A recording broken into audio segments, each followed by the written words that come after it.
नमस्कार, आप जुड़ चुके हैं जम्मू लद्दाख विजन के साथ। और कल हमने आपको जानकारी दी थी कि देवेंद्र सिंह राणा ने अब पूरी तरह से मन बना लिया है नेशनल कॉन्फ्रेंस को अलविदा कहने के लिए।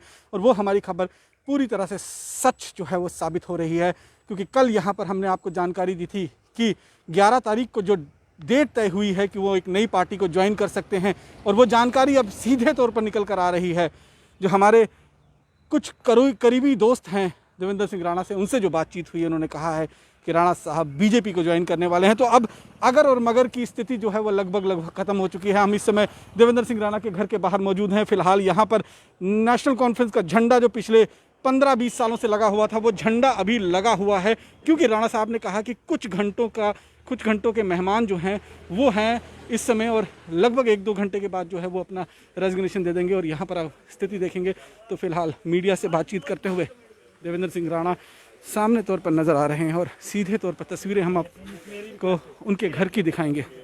यहाँ पर तस्वीरें अगर आप देखेंगे तो ये आप देख सकते हैं कि यहाँ पर देवेंद्र सिंह राणा इस समय पत्रकारों से बातचीत करते हुए, और जो हमें जानकारी मिली है उसके मुताबिक आज शाम 4 बजे जो है वो सीधे तौर पर शाम को 4 बजे जो है रवाना हो रहे हैं। उसके बाद केवल मैं 2 साल ही सरकार में रहा, बाकी सारा मैंने विपक्ष में और पार्टी के अहदेदार के तौर पर गुजारा है, तो ये लांछन मुझ पर नहीं लग सकता। और आज जब मैं छोड़ रहा हूँ तो 3 डीडीसी मेंबर्स मैंने जम्मू मेरी ज़ेर क़यादत 3 डीडीसी चेयरमैन मेरी ज़ेर क़यादत बने, किश्तवाड़, रामबन और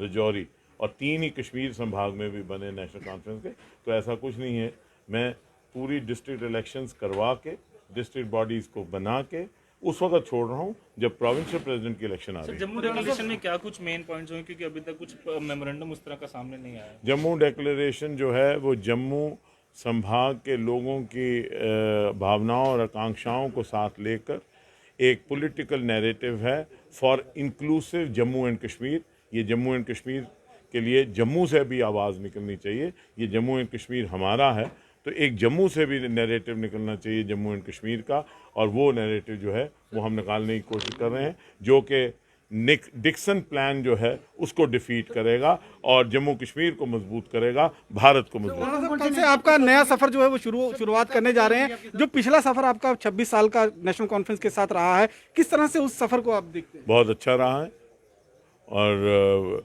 मैं शुक्रगुजार हूँ नेशनल कॉन्फ्रेंस की क़यादत फ़ारूक अब्दुल्ला साहब और उमर अब्दुल्ला साहब का कि उन्होंने मुझे भरपूर प्यार दिया और मुझे मौका दिया अपना काम करने का। और मैं शुक्रगुजार हूँ नेशनल कॉन्फ्रेंस के सारे अहदेदारों का और कार्यकर्ताओं का, जिन्होंने बहुत तेरा मुझे प्यार दिया। वक्त का एक तकाज़ा है, मैं पथ बदल रहा हूँ, क्योंकि मैं ये समझता हूँ कि आज ज़रूरत है कि जम्मू की आवाज़ बुलंद की जाए, और जम्मू के आवाज़ के लिए हम सबको एक मंच पे आना पड़ेगा। उस मंच से आकर हम जम्मू को मजबूत करें, जम्मू के लोगों की आकांक्षाओं और भावनाओं को एक शक्ल दें, और आने वाले वक्त में जम्मू मजबूत हो, और जम्मू से जम्मू कश्मीर का एक नैरेटिव निकालने की कोशिश है हमारी, और वो नैरेटिव जो है वो जम्मू कश्मीर को मजबूत करेगा। नेशनल कॉन्फ्रेंस में रहते हुए आप जम्मू के बातों को मजबूती से सामने मैं इस बारे में कोई बात नहीं करना चाहता हूँ, लेकिन मैं सिर्फ ये कहूँगा कि जम्मू डिक्लेरेशन मेरा बेडरॉक ऑफ मेरी पॉलिटिकल फिलॉसफी है। मैं अपने आप को समर्पित करूँगा जम्मू डिक्लेरेशन को मजबूत कर। उसके लिए मुझे कोई भी कुर्बानी देनी पड़े, वो मैं दूंगा। क्या ये जो कड़वाहट जो है नेशनल कॉन्फ्रेंस के लिए जो आपकी शुरू हुई थी, जब गुपकार डिक्लेरेशन का ऐलान हुआ था और आपने कुछ नाराजगी जताई थी कि जम्मू की प्रतिनिधित्व नहीं दिया गया है, तभी से ये कड़वाहट की शुरुआत? मैं कोई कड़वाहट नहीं, मेरे पास किसी के लिए कड़वाहट नहीं, मेरे दिल में हर एक के लिए मिठास है, और मैं चाहता हूँ कि परमात्मा मेरे दिल में हर एक के लिए मिठास रखे। नेशनल कॉन्फ्रेंस को आप रिजाइन कर चुके हैं? बस समझिए कर चुका हूँ।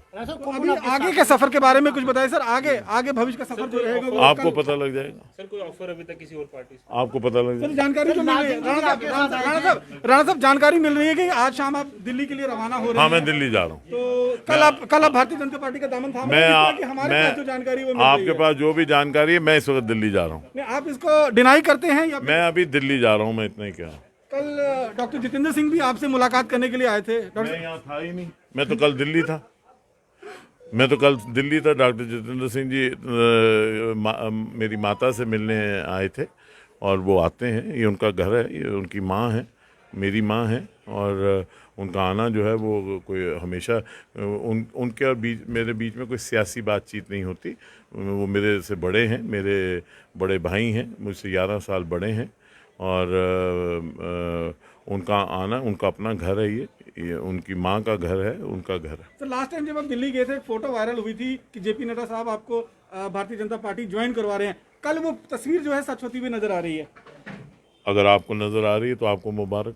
आपको भी मुबारक हो हमारी तरफ से। तो साफ तौर पर देख सकते हैं, स्पष्ट तौर पर जवाब जो है वो तो नहीं दिया है, लेकिन जो हमारी जानकारी है उसके मुताबिक आज शाम 4 बजे देवेंद्र सिंह राणा दिल्ली के लिए रवाना हो रहे हैं, और कल लगभग 11-12 बजे के आसपास में जो समय पता चल रहा है कि शायद भारतीय जनता पार्टी का दामन जो है वो थामने जा रहे हैं, और सीधे तौर पर एक नई सियासी पारी की शुरुआत जो है होगी। नेशनल कॉन्फ्रेंस में रहते हुए जम्मू डिक्लेरेशन की बात करना, कहीं ना कहीं जो कश्मीर केंद्रित पार्टियां हैं या फिर जो गुपकार डिक्लेरेशन बना था उनके गले में नहीं उतर पा रही थी, और इसको लेकर कहीं ना कहीं एक खटास जरूर मन में थी, और उसी खटास से अब अपने आप को दूरी करते हुए देवेंद्र सिंह राणा एक नई पारी की शुरुआत करने जा रहे हैं। और जो हमारी जानकारी है उसके मुताबिक वो पारी अब बीजेपी के साथ शुरू होगी, और जम्मू की आवाज़ को और बुलंद करने के लिए बीजेपी को अब एक और साथी मिलने जा रहा है। हालांकि अभी जो है वो चर्चाएं चल रही हैं। हमारे पास जो जानकारी है वो कुछ खास मित्र हैं, कुछ खास दोस्त हैं देवेंद्र सिंह राणा साहब के, उनसे जो हमारी बातचीत हुई उन्होंने इस बात को कहा है कि हाँ, कल देवेंद्र सिंह राणा और सुरजीत सिंह सलाथिया ये दोनों जो हैं वो जाएंगे, भारतीय जनता पार्टी ज्वाइन करेंगे। और उसके साथ साथ में कुछ और नाम भी जो हैं वो सामने आ रहे हैं। अब से कुछ देर पहले MLC सुरेंद्र चौधरी भी इनसे मुलाकात करने के लिए आए थे, उनका भी अब भारतीय जनता पार्टी में जाने का रास्ता लगभग क्लियर होता हुआ दिखाई दे रहा है, क्योंकि देवेंद्र सिंह राणा का थर्ड फ्रंट ना बनाते हुए, जम्मू में एक नई पार्टी का निर्माण ना करते हुए अगर वो भारतीय जनता पार्टी में जाते हैं तो सीधे तौर पर हम ये कह सकते हैं कि अब जितने भी जम्मू केंद्रित राजनेता हैं, चाहे सुरेंद्र चौधरी की बात करें, चाहे मनकोटिया की बात करें, चाहे और कुछ जो लीडर्स हैं जिनके नाम सामने आ रहे हैं, वो भी भारतीय जनता पार्टी की तरफ रुख करने की कोशिश करेंगे। और इसके पीछे अगर कहानी देखा जाए तो सीधे तौर पर अभी जब मोहन भागवत जी जम्मू आए थे तो बीजेपी को साफ तौर पर कहा था कि उन सीटों को मजबूत करें जहां पर आपको ये लग रहा है कि उन कैंडिडेटों की जीत पक्की है, तो उन कैंडिडेटों को अपनी पार्टी में शामिल करें, और वही कवायद जो है वो शुरू हो चुकी है। ये ज्वाइनिंग जो है वो जम्मू में ना होकर बाकायदा दिल्ली में होगी, और हो सकता है राष्ट्रीय अध्यक्ष जेपी नड्डा साहब की अध्यक्षता में, उनके नेतृत्व में ही ये जो ज्वाइनिंग है वो हो। हालांकि आज शाम को वो दिल्ली के लिए रवाना हो रहे हैं, और ये जो झंडा आप सामने देख रहे हैं नेशनल कॉन्फ्रेंस का, अब ये चंद घंटों का मेहमान इस घर के ऊपर रहेगा, और उसके बाद सीधे तौर पर दिल्ली के लिए रवाना हो जाएंगे। कल ही हमने आपको ये जानकारी दी थी कि अब सारी चीज़ें जो हैं वो क्लियर हो चुकी हैं, और लगभग जो है अब यहाँ पर गतिरोध जितना भी चल रहा था, जो चर्चाएं चल रही थी, जो अफवाहें उड़ रही थी, उन पर विराम लगता हुआ नज़र आ रहा है। और सीधे तौर पर अगर कहें समझदार को इशारा काफ़ी होता है। और अभी यहाँ पर ये जो आप कुर्सियाँ देख रहे हैं, यहाँ पर जितने भी इनके यहाँ कर विधानसभा के क्षेत्र के जो लोग थे, उनको इन्होंने साफ तौर पर कह दिया है कि अब मैं चंद घंटों का ही मेहमान हूँ नेशनल कॉन्फ्रेंस में, एज ए प्रोविंशियल प्रेसिडेंट और एज ए NC लीडर। यानी कि प्रोविंशियल प्रेसिडेंट के पद से तो इस्तीफा देंगे ही देंगे, जो नेशनल कॉन्फ्रेंस की प्राथमिक जो सदस्यता है उससे भी जो है इस्तीफा देवेंद्र सिंह राणा देंगे, और उसके बाद एक नई पारी की शुरुआत जम्मू से शुरू होगी, और आगे देखना होगा कि ये पारी उनको कहां तक ले जाती है। बाकी की अन्य खबरों के लिए जुड़े रहें जम्मू लद्दाख विजन के साथ। नमस्कार।